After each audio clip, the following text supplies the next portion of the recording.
So what the hell is going on politically? And you've pointed this out in many different ways in the past. There's a level of, there are different blind spots on the left and right politically and morally. And the conversation between the two, or lack thereof, plays out in really bewildering ways at this point. So give me your thinking at the moment on this topic.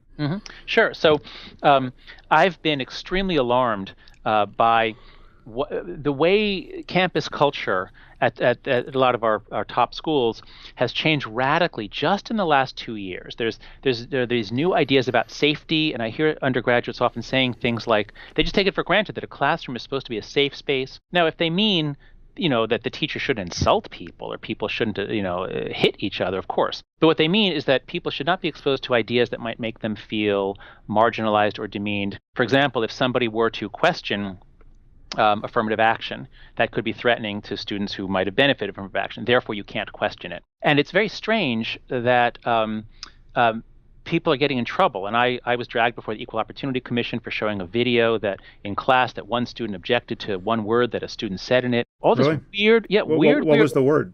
Disgusting. So it was in the context of a discussion about the dumbfounding scenario, actually.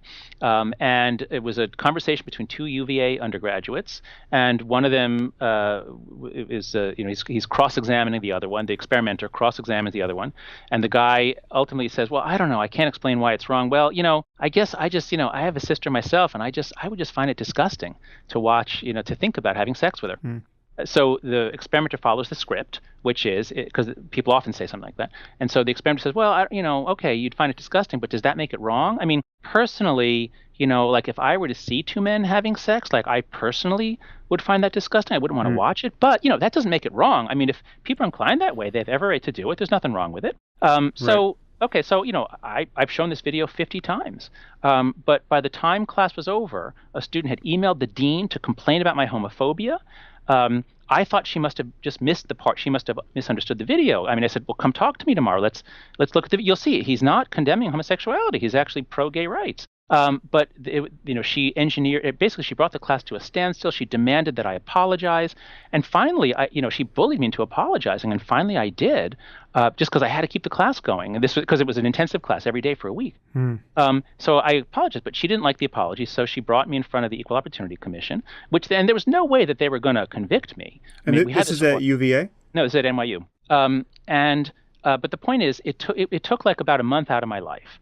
And during that time, she mounted a social media, or she had other people mount a social media campaign, writing things about how homophobic I am. So it was really a nightmare. And I was so like, what the hell is going on? Like, where is it? It just didn't make any sense. I mean, I've been parts of groups pushing for gay rights. My research is on disgust. Actually, I have a paper showing how you can reduce prejudice against gay people. So I felt like, my intentions are all in the right place. I didn't say anything. What's going on? And then other things similar to that happened to me, and then began happening to lots of other people. And this is in the 2013 to 2014 academic years when this all begins to happen. The campus invitations, the words trigger warning and safe space, they barely exist before 2012, but by 2014 they're everywhere. And this is why when Greg Lukianoff, who is the president of the Foundation for Individual Rights and Education, when he came to me in the summer of 2014 with his diagnosis that, John, this weirdness going on campus, it's exactly the errors that I learned about in cognitive therapy. Like campus is teaching undergraduates to think in the exact distorted ways that cognitive therapy teaches you not to do, like catastrophizing, mind reading, all those sorts of things. And so I was so busy. I was saying no to everything. But when Greg came to me after my own experiences, I said, "Oh my God, Greg, this is brilliant. This is what's going on." So that's what led to he and I writing this article that was published in The Atlantic last August. And it was, and we had no idea campuses were going to melt down beginning at Halloween at Yale, Missouri, so many other schools. So a very strange thing is happening, and I think it's so interesting. I mean, it's horrible because it basically has put a chill on free speech. Everyone is afraid of saying anything that will set off the most sensitive student in the class. Professors all over the country are scrubbing their syllabi clean. We're not showing videos that could provoke. We're not saying things. So education is taking a nosedive in this country because everyone's afraid of a big social media storm or being charged with marginalizing or whatever it is. So this is what's happening. And And this is purely a liberal phenomenon, right? Is there a conservative analog to this, or is this a just? little bit, yeah. So what happens? So there's a wonderful paper on the origin of microaggressions. In fact, if listeners just Google where microaggressions really come from, I wrote a summary of this article. And what these authors, Manning and Campbell, two sociologists, what they point out is that microaggressions, the idea of these, the idea that, like, if I ask an Asian student, where are you from? That's a microaggression because I'm implying that he or she is not American. The idea that this is an act of aggression is an odd idea, but the whole culture of microaggressions, they point out, only emerges in places that are very, very egalitarian, meaning, so that'll be on the left, and also that have administrative bodies that will punish opponents. So it's the very presence of all the diversity committees, all the ways you can punish people for saying things you don't like. This is why the most progressive places in America, like Yale, Amherst, Brown, the schools that are erupting in riots are the most progressive left-leaning places. Mm. And it's because the whole idea of seeing everything as a microaggression only flourishes in those places. But to answer your question, once you get this dialogue of, I've been traumatized, I've been offended against, you've committed violence against me. Once you get people on the left saying that about everything, the few people on the right, and there's often a minority, I mean, there are some conservatives at Yale, Brown, and Amherst, they then start using that language too. So you do see occasional examples of people on the right claiming that they've been traumatized or microaggressed. But it is mostly a left. It mostly comes from the social justice left. This is a recent phenomenon, but this seems to be of a piece with something that isn't so recent. So, like, for instance, these no-go areas in science, these taboo topics like racial and gender differences in intelligence, the bell curve wars, and, Larry Summers getting into hot water at Harvard. And I think actually you wrote about this some years ago in an Edge piece. You speculated that mapping the genome is going to open up a much larger front in this war of controversial topics. So, have you thought any more about that? I can imagine that this is only making it that much more difficult to touch any of these areas scientifically if you know you can't even talk about them in front of your classroom. That's right. So political correctness is not new. Even back in the 60s, there were all kinds of things you could not say. There was a big wave of it in the early 1990s and hate speech codes, all that sort of stuff. What's new is the idea that students or people, but especially students, are so fragile that if they're exposed to something that is an offensive idea, they will be traumatized, they will be damaged. And that wasn't there in the 90s. In the 90s, the idea was this is an incredible injustice. You're a bad person for saying this. You're a bad person for studying this. But there wasn't the idea that, oh, you've traumatized people, you've damaged people. So that's new, the idea of fragility. And this grows out. I've learned a lot since Lukianoff when I wrote the Atlantic article. This ultimately seems to grow out of the massive changes in child rearing that happened in the United States after the early 1980s. So if you were born before about 1975, then you had a childhood like people all over the world have always had, which is that you spent a lot of time without adult supervision. And sometimes you got in fights, sometimes you got lost, sometimes you got scared, and you'd figure it out yourself.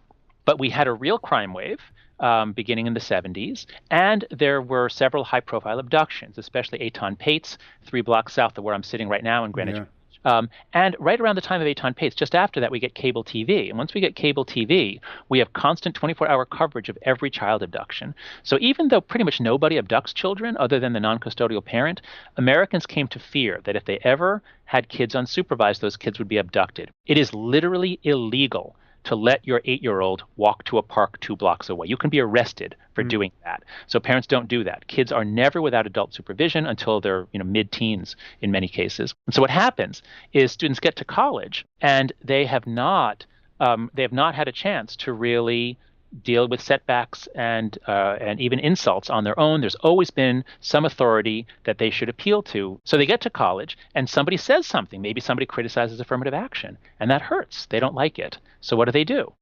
They have this whole ideology built for them. They might even have encountered it before college that says that they are a victim of microaggression. Somebody, perhaps a professor, although professors are always on the left, so it might not have been, it's probably more a student. Most of the complaints are actually about students. So some student said something and it hurts.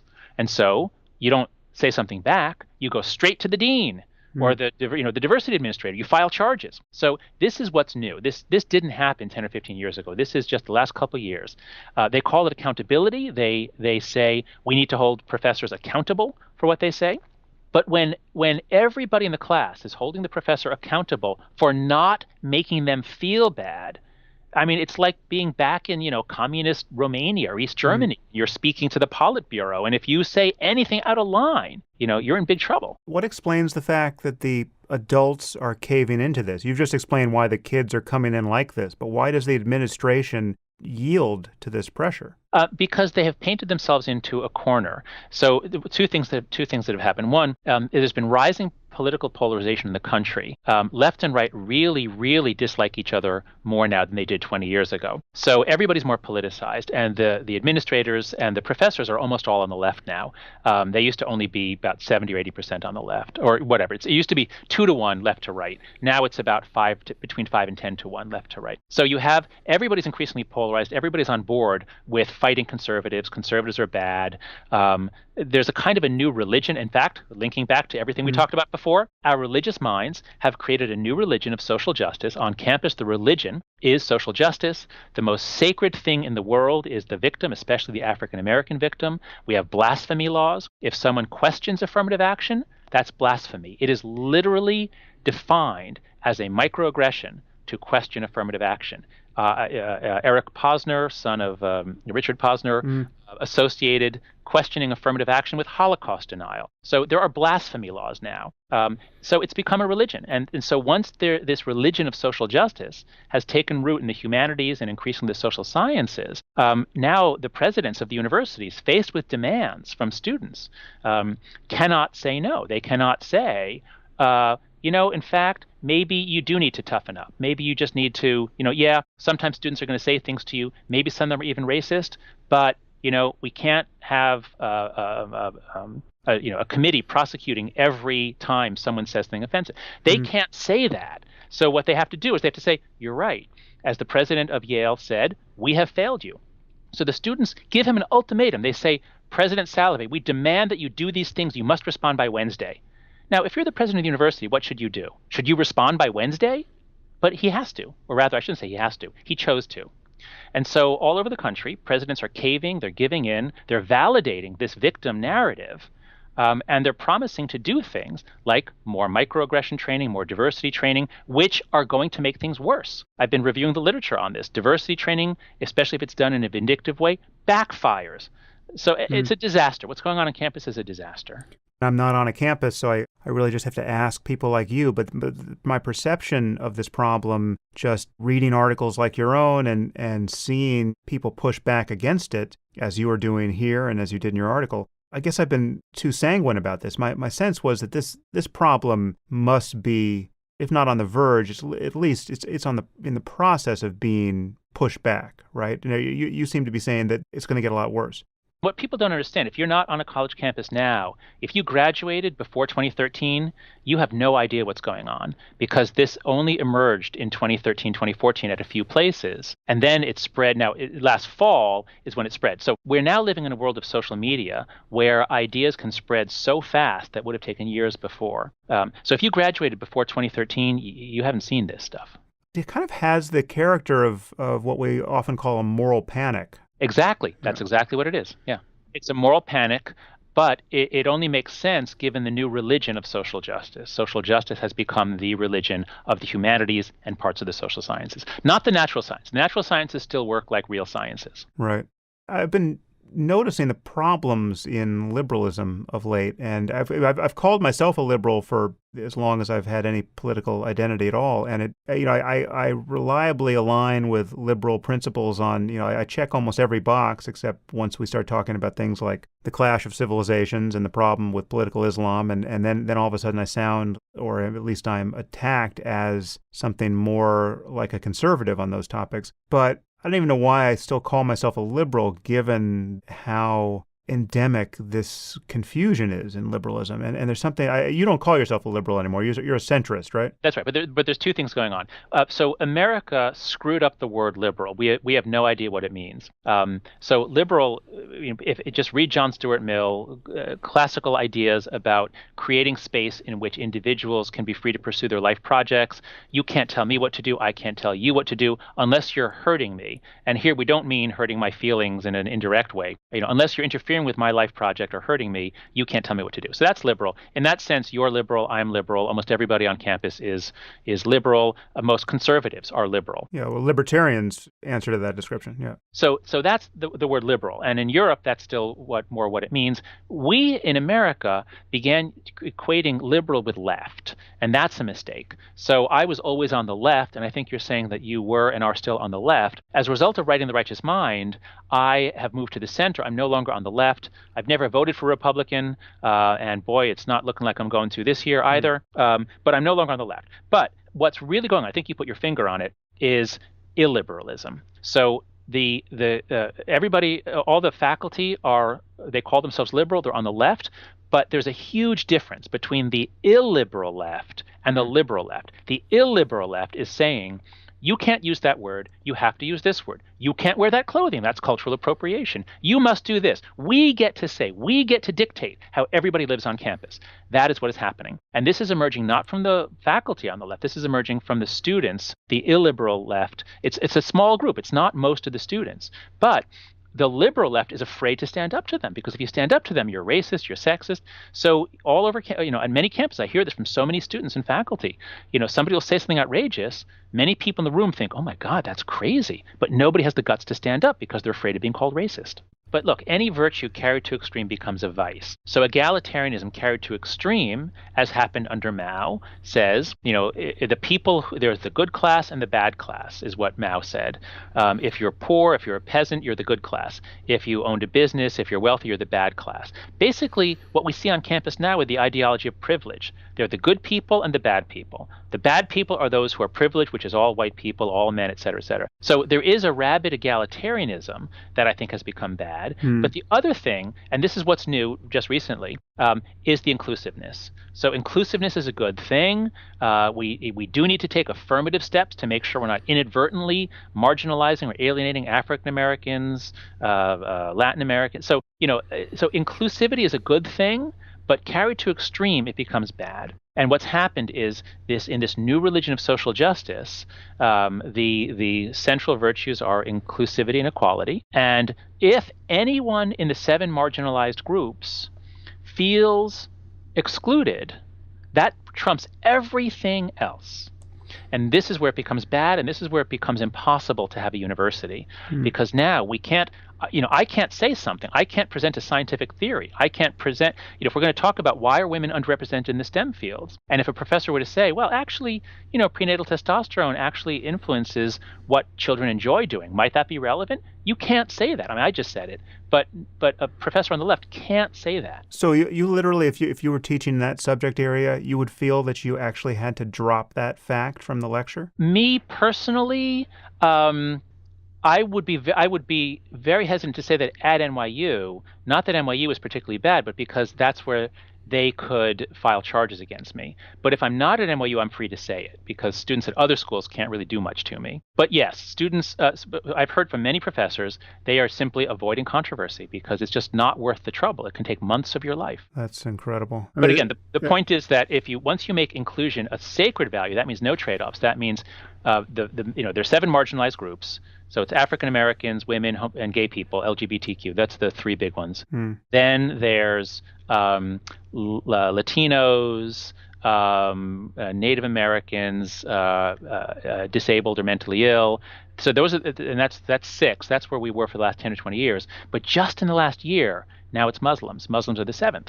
So if you say anything that criticizes Islam, or that would any way make Muslim students feel uncomfortable, that's racism, that's homophobia. So so professors are going to be very, very careful from here on in about saying anything critical of Islam. Interesting. Well, I guess I can claim to have done my part on that particular front. Yeah, good thing you're not a professor. Yes.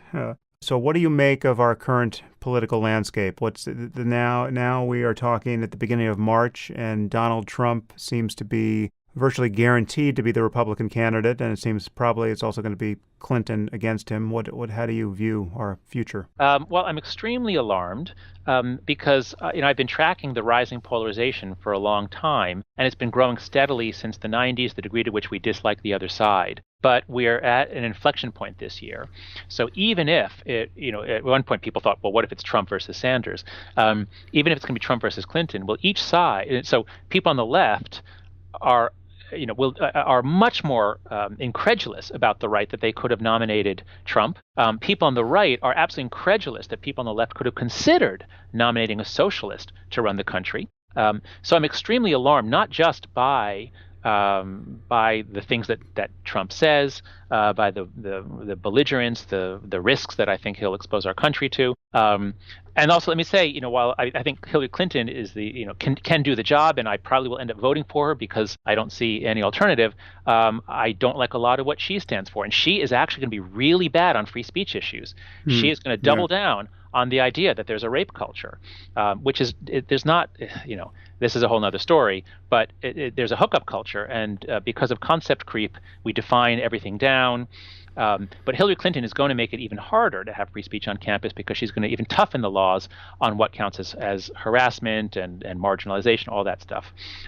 So I'm very upset about our choices, but I'm really concerned about our country because the degree to which we dislike and distrust the other side, it's already made it very hard to have compromise, and Congress, many of them feel if they compromise, they'll really get in trouble from their district. They'll get primaried. It's going to get 3 times worse now. So I'm very alarmed for the state of our democracy. Yeah, I ran a poll on Twitter which alarmed me. Obviously, it's just a poll of my audience and random people who happen to get forwarded it. So it's not the general population, and it definitely skews liberal. But what it suggested to me is that there are many Sanders supporters who hate Clinton so much and whose basic platform is just rejecting traditional politics that some significant number of them either will not vote or will vote for Trump. I don't think that's true. If you go back to 2008, I was one of those people. I really liked Barack Obama, and I really disliked Clinton. And I thought for a while, if Clinton gets the nomination, I would vote for McCain.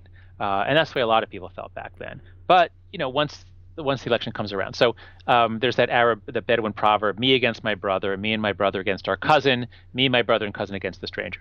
But almost all of them, if it's Clinton versus Trump, almost all of them are going to vote for Clinton. That's my prediction. Yeah, well, I hope so, because it looks like it's going that direction. And I think I have all of your reservations, I'm sure, about Clinton, but at least she seems like a grown-up who can do the job and not run civilization off a cliff. That's right. So fingers crossed, John. Well, we do live in interesting times, and you and I are studying the central core of what makes things so interesting, I suppose.